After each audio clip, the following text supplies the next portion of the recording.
Welcome to your Daily 5 for Wednesday, January 10th, 2024. If you've listened to the show for a while, or if you've heard any of the podcasts that I've done with filmmaker Len Kabaczynski, you have likely heard the name Vinegar Syndrome come up a lot. Or, if you are a fan of genre film or underground film, you probably know that name. It is one of the big companies as far as finding and restoring old films, genre films, cult flicks, that type of thing. So when I saw that they were doing a release of a movie from 2023, I was interested, and I recognized the movie. It's called Divinity.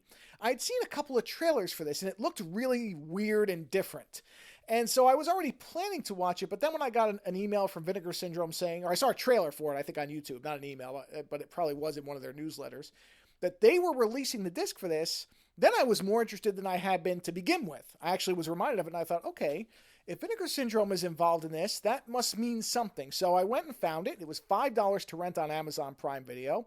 I went ahead and rented it, watched it, and it was a really interesting experience, one that I think is largely positive. Now, I should up front tell anybody, if you're coming into this, because based on the trailer, you can pretty much tell that it seems to be either a futuristic or some type of science fiction story that has to do with immortality.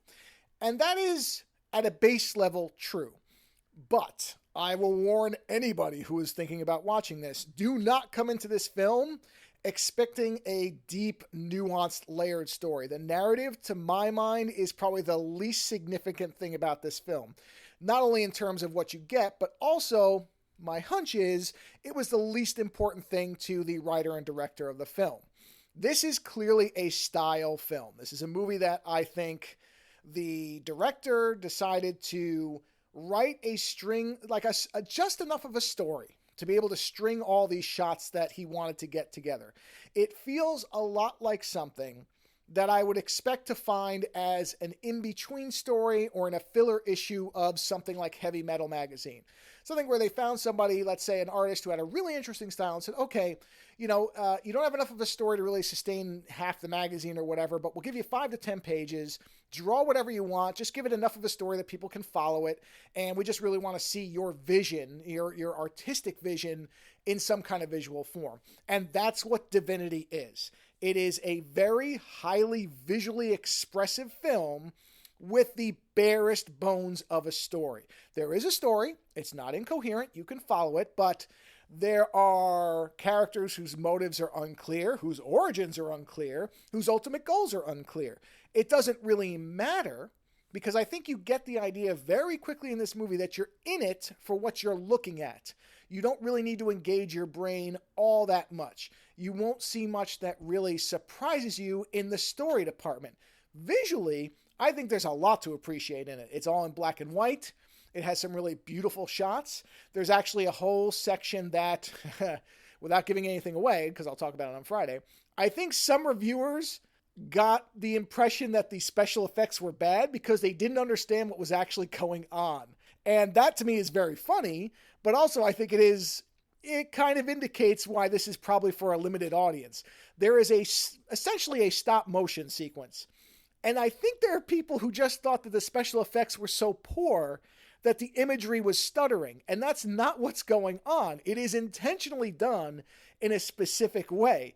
But the fact that some people thought that tells me, okay, this is clearly not a general release. I was thinking of things like some of David Lynch's experimental films or Phil Tippett's Mad God movie where, okay, this is not really a movie where the story is paramount. It's there is a story there. There's more of a story than Mad God, certainly, but it is not really what's important. What's important is this is an atmospheric film. This is a visual film. This is where somebody wants to have shots and scenes and have you experience them, and that's what matters. So that should tell you right away whether this is a movie for you. If it is, if this sounds at all interesting, or the films, like I said, Lynch's experimental shorts, or Phil Tippett's Mad God, if that's your type of thing, this is well worth the $5. I don't know if I'd say go out and buy it necessarily, but you should at least rent it and watch it, because I've had the imagery in my head for a few days now, and that's generally at least a good sign that I watched something worth watching. So again, it's called Divinity from 2023, easily rentable in many places, and if you're in for this type of thing, you're going to have a good time. Later.